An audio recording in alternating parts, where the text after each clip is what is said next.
Hi guys, today I'm going to show you how to play Motif. It's really simple and it's pretty quick to learn, so let's get to it. The objective of the game is to have as many of these tiles as your color as possible. So the person with the most of these tiles with their color wins. And how do you do that? Well, Motif is very unique in the sense that all of these tiles can be one of three colors. They can be white, black, or gold. So this is something that's super unique to Motif. Now, the game ends when there are no more white tiles. And then you have to count how many tiles you have, and the person with the most tile wins. So how does the turn-by-turn action work? So the game starts with a whiteboard, 6 black tokens, and 6 gold tokens. Now, each turn, you have to do 2 things. The first one is really simple. You take a token and you add it to the board. That's it. Now it's Gold's turn. They take a token and they add it to the board. It's as simple as that. Now the second thing that you have to do. So now it's Black's turn again, and they have to add a piece every turn. So let's add a piece. Let's put it here. And now the second thing that you have to do each single turn is move all the pieces that were already on the board. In this case, for Black, it was this piece that was already on the board.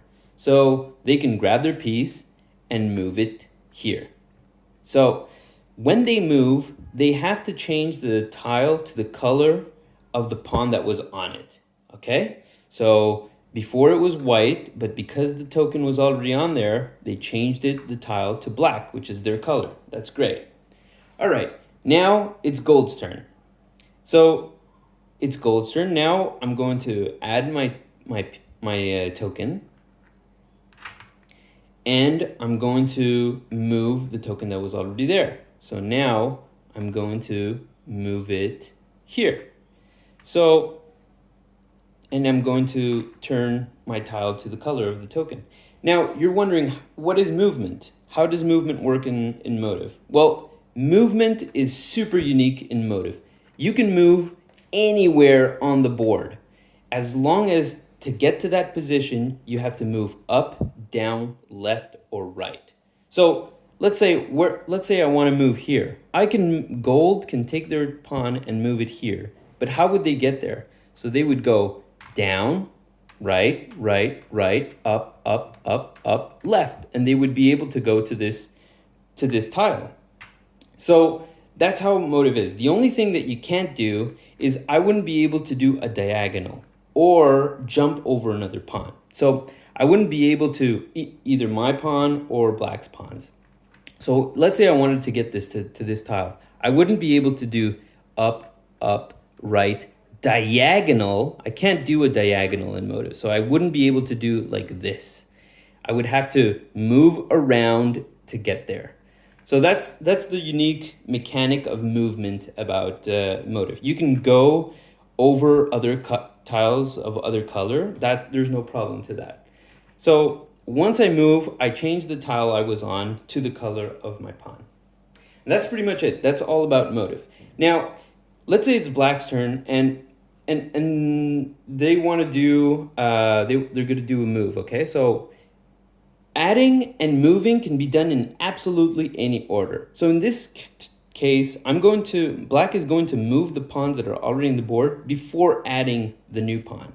So let's do that.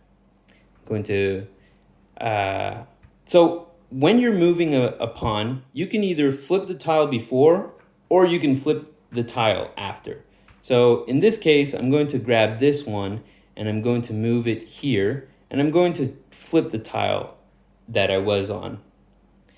Now, the other way you can do it is that I can grab this tile, okay, this token, and move it here, but I can decide to flip the tile before and also the one after, as long as the beginning tile and the last tile are flipped to the color of the pawn.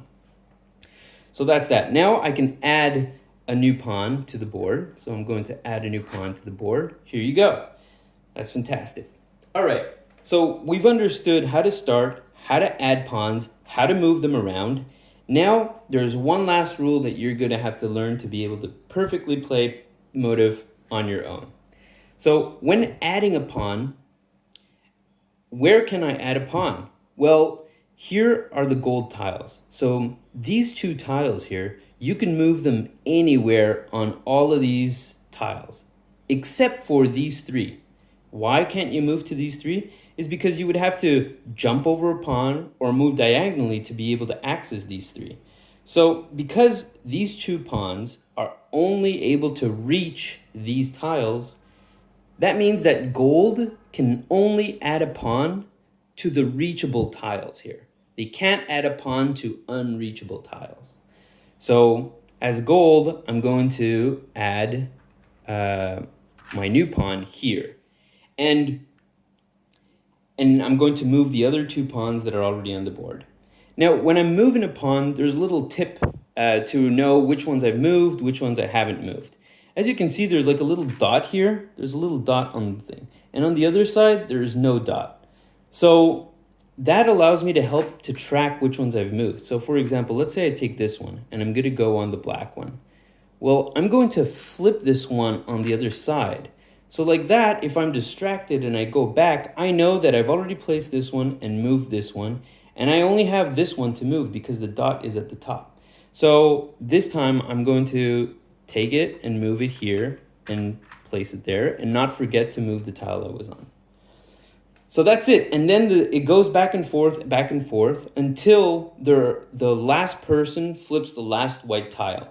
After that, the turns end and you can't go, you count the tiles that are on the board and sees who wins. That's it. You guys can let me know if there's any doubts or any questions on the clarity of the instructions. Don't hesitate to leave a comment or get in touch with us. We're more than happy to make it as clear as possible for everybody to play. So there you go. Thank you so much and enjoy.